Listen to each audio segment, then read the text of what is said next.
Yeah, we're getting, the closing instructions we've seen so far have not always been that consistent. What if they go from a 30-year to a 15-year? Oh, that's an issue, really. But some of the fees are gonna change. I'm sure, but I don't think, I mean, we would need to redisclose, yeah, because the interest rate. that'd probably be a better interest rate at that point. Now, if we went from a 15 to a 30, very possibly that would be a living change. We'd probably go to 3 days. Check, we would have to wait 3 days. I mean, we're gonna need to redisclose, you know, if you do loan out changes and stuff like that. But if your APR does not go up by more than an 8, we don't have to wait for 3 days. Right. So it's Don't something you to go. overestimate these There it is. Actually, we've gone through them, we've been going through the drills, and we're now getting January. We've had several closings come through. You know, again, like we were talking about earlier, we weren't that far off in the first place. We're not that far off now. The things that are going to hit us are going to be unforeseen. Right. Some of these endorsements on title policies that I'm not an expert on by any means, and you know, occasional survey change, stuff like that. But I really don't think it's going to be, you know, it's meant to keep everybody in line, which I think is good. But Yeah, I don't I'm not think it's. scared, frankly. From some lenders we're seeing, they're way overestimating. Overestimating? Overestimating. So if we have a contract on a house and we do inspections and the sales price changes, y'all have to redisclose everything? Probably. Yeah. Only if it improves. If you drop the sales price, I think we don't have to. As long as our origination change does not go up. Okay, yeah. And Usually if the buyer's in a better situation, that's one reason why some lenders are going, well, let's over-disclose a little bit, because if we disclose here and it's better, all's good. It's only if we disclose and it's worse, then we either write a check or figure out where we missed it, we can redisclose it or not. And seriously, as you've read the rules for FHA, as far as redisclosure, they want acts of God, and Yeah. they don't really want you redisclosing regularly. They really want a significant reason for it to be redisclosed. What about pre-approval letters? Is that gonna be? You'll notice our pre-approval letters for years, I've got an address just to kind of personalize it. Well, part of an application includes having an address. And so now we don't want an address. Or to be determined is coming back. Exactly. So, you tell us, get it ahead of time. yeah, because there's certain things that we're held by, once we know specifically you have a contract on an address in a 3-day time frame. But again, 3 days is plenty of time to get that good faith estimate. And once everybody gets this down pat, we'll be issuing them. We will never be able to do it as quick as we could. I mean, I can't say how many times I've been on the phone with different people going, hey, can you send one over to me? And it's, cross your fax machine in 10 minutes. In today's world, we have to go through a whole different system. So to get this formal good faith out, I can do the worksheet still in the same 10 minutes that you asked. But the formal good faith estimate, we've got to do some I dot and T crossing. So, it'll probably be a full day or next day kind of thing. Most of us have had to create a whole new program just to adhere to these regulations. We're learning a program too. Do you know if all lenders, like including credit unions, are all under the same umbrella, the same rules, everybody? Not if No. not unless they're doing a government loan. Like a bank, you went and got a straight bank loan, Right. they don't fall into 2010. But conventional FHA type loans, everything. Is that considered private? Savings A bank? loans, Yeah. A federally insured lender would include a bank. are not under the regulations that we are under as mortgage bankers. Right. They probably don't have to do it. They do not have to do it. If they go through though SWDC, which is part of JSC, Right. their mortgage division, yes, they will, Yeah. because that's FHA, VA, and conventional. They call If it they do a federal. straight credit union, that's different. It's referred to as a federally regulated loan, Right. which is FHA, VA, Fannie Mae, Freddie Mac, So what we typically see. what we normally see on the mortgage. Sounds like the contract needs to change to say closing is on or about.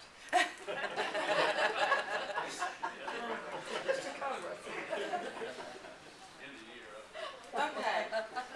We just have a few more quick questions to go through, and then we can answer any others you might have. So would the discovery of additional documents that need to be recorded cause an increase in recording fees be a changed circumstance? And it could. As far as a change to the borrower, I don't see that happening that frequently. Sellers' documents sometimes increase when you're dealing with an estate or something. On a borrower, the only thing I can think of to be aware is power of attorney. So if you know you're working with travelers, and you might want to be sure that there could be a power of attorney involved, whether it's for the preparation of that or the $25 to record it, because recording fees are within that 10% tolerance area. Once the GFE is issued, it's determined that an additional service, such as a pest or structural inspection or an upgraded appraisal is required by the originator. Can this be a changed circumstance?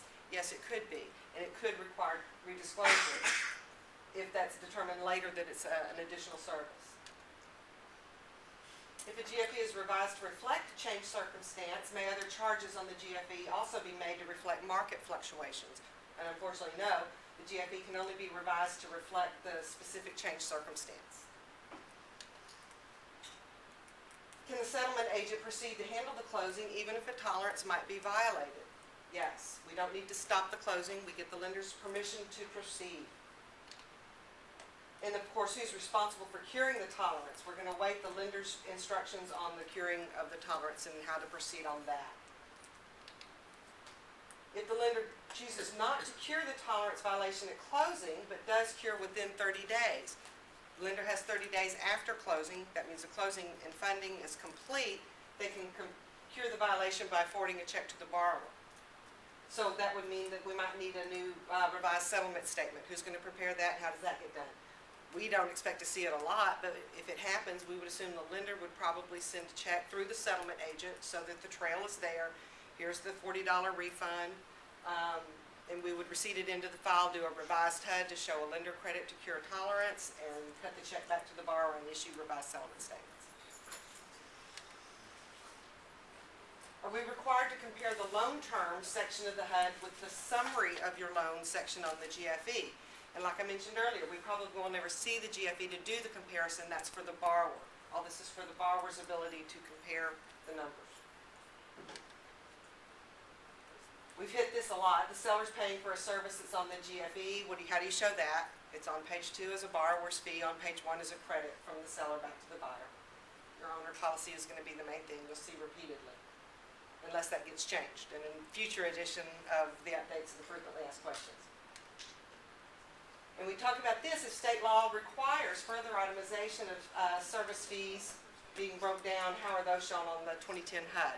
If they're lumped in a roll-up line, we're still required under the Department of Insurance to show a breakdown outside the column, down the middle of the page. You'll see more information of what goes into that line.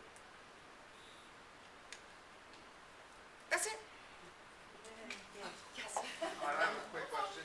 Since the commission's not part of the good faith estimate, let's just say the circumstance where the home warranty was off by $6, and I don't really want my buyer to sit out front with a moving van to have to be delayed. Can I have $6 of my commission go towards that without having to delay it? Because that's on the sellers.